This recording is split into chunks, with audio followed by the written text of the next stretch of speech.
आचार्य धर्माधिकारींचं वाक्य तुम्ही कोट केलंय आणि बाळासाहेबांचं एक वाक्य आहे, ज्यात सध्याचं राजकारण पाहता वेश्या बऱ्या असे म्हणावेसे वाटते त्या अधिक प्रामाणिक असतात असं तुम्ही म्हटलंय. त्यात तुम्ही असंही म्हणतात की महाराष्ट्र अशा राज्याचा गोलपिठा बनवलेला आहे आणि इतिहास भाजपला कधीही माफ करणार नाही.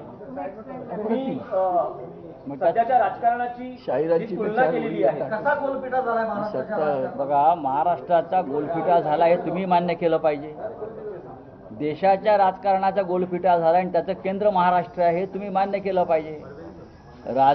आमदार खासदार एका पक्षावर निवडून येतात आणि पैशाची प्रलोभनं दाखवल्यावरती ताबडतोब जो पेजेला दही त्याच्या शेजेवर जातात.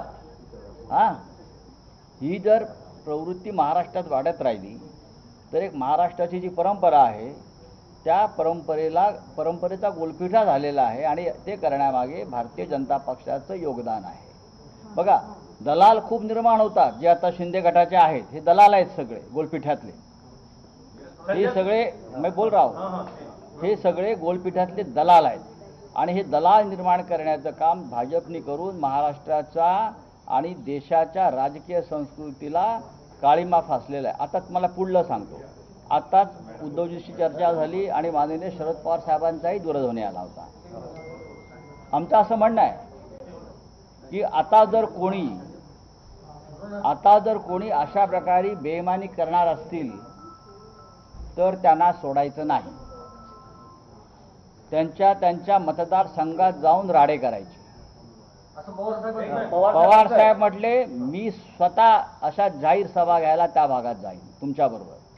कोणीही कुठलाही पक्षाचा खासदार फुटला तर त्याला आता मोकळीक द्यायची नाही आणि त्याला धडा शिकवायचा. शिवसेना आणि स्वतः राष्ट्रवादी काँग्रेस पक्ष आहे, याच्यामध्ये काँग्रेस पक्ष सुद्धा असते. एक मिनिट, साहेबांनी आता जो उल्लेख केला आणि तुम्ही त्यांच्या ट्विटचा उल्लेख केला, त्यामध्ये वंदनीय शिवसेना प्रमुखांचं एक वाक्य तुम्ही सांगितलेलं आहे. त्याच्यावर एक कविता पण आहे शाहिरांची. आता 4 ओळी त्या पूर्ण येत नाहीत मला. ती सत्तेची रखेली असं ती कविता आहे, यांची शाहिरांचं आहे ते पूर्ण.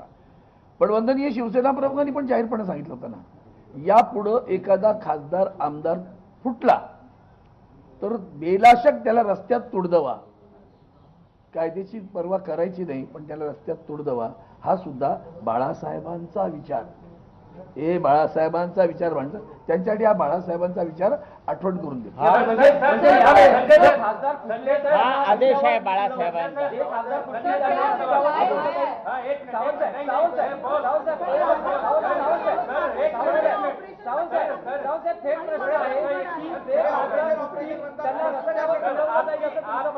ये दावा किया जा रहा है कि आपकी ओमराजे येणार नाही असं कळतंय. काय वास्तविकता आहे? ओमराजे येणार नाही असं म्हटलेलं आहे. काय वास्तविकता आहे? ओमराजे येणार नाही मी त्यांचा ऐकतोय. दावा किया जा रहा है, दावा ये किया जा रहा है कि आपकी पार्टी के 6 सांसद जो हैं वो मूल शिवसेना में मिल चुके हैं. उसमें कितनी एक शब्द को दावा मूल शिवसेना नहीं, मूल शिवसेना यहाँ पे शिवसेना गद्दार शिवसेना. मूल शिवसेना क्या बात करते? नहीं, SLP सुप्रीम कोर्ट में चल रही है. चलिए, ठीक है. ये शिंदे की शिवसेना कब से मूल शिवसेना हो गई? शिंदे जहाँ ठाकरे वहाँ शिवसेना, जहाँ ठाकरे वहाँ शिवसेना. ये कोई शिंदे बिंदे भिंदे बिंदे अगर उनकी शिवसेना बन गई, कल कोई बोलेगा ये बीजेपी नहीं और किसी की मूल बीजेपी है. ठीक है. ऐसा होता है. दावा किया जा रहा है कि आपकी पार्टी के 6 सांसद उनकी तरफ मिल गए. इसमें कितनी सच्चाई है? और सर आपने जो एक मिनट, इनके सवाल का जवाब देने. मेरा कहना है अगर सच्चाई आपको पता है, उनको नहीं, दावा जो कर रहे हैं ना, देखो अगर मैं दावा करता हूं तो दावा करने वाले को बताना चाहिए ना. तो 6 सांसदों के फोटो लेके एक बार से इकट्ठे बताओ और बताओ कि हम लोग यहाँ गए, बस होगी. बताया क्या?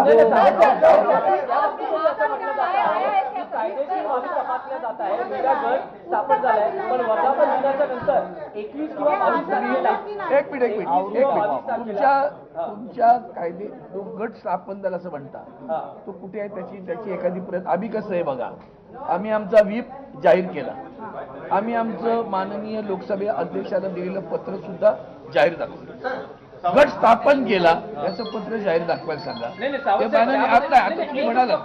तुम्ही म्हणालात गट स्थापन केला तो दाखवायला सांगा त्यांना आणि त्याचा एक फोटो माननीय अहो दुखंडे एक समजून घ्या, 11 वाजता मीटिंग आहे ना. बरोबर.